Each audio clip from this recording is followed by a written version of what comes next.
বন্ধুরা, এখানে ডাল সিদ্ধ হয়ে গেছে, এখানে ভাত হচ্ছে, নিয়ে চলে যাচ্ছে। আমি এখন লেবু দিয়ে ভালো করে মাংসটা দিয়ে নেব।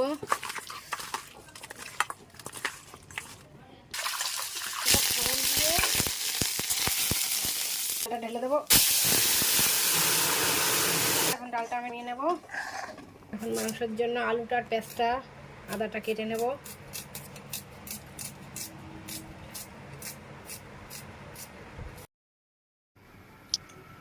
তেলটা গরম হয়ে গেছে, মাংসের জন্য এখন আলুটা ভেজে নেব।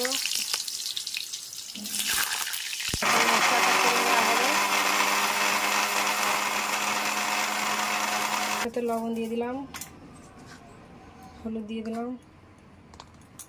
এখন সব মশলা দিয়ে ভালো করে মাংসটা মাখিয়ে নেব। সব এখন মাংসটা ভালো করে মাখাবো। শুকনো লঙ্কা তেজপাতা ভালো করে ভেজে নেব। মাংসটা ঢেলে দেবো।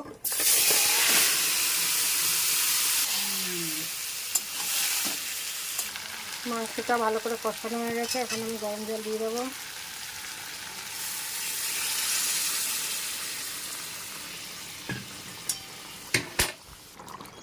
টমেটোটা দিয়ে দেবো। এখানে আমি বেগুনটা ভেজে নেব। বেগুনটা ভাজা হয়ে গেছে, এখন নামিয়ে নেব। মাংসটা হয়ে গেছে, এখন গরম মশলা দিয়ে নামিয়ে নেব।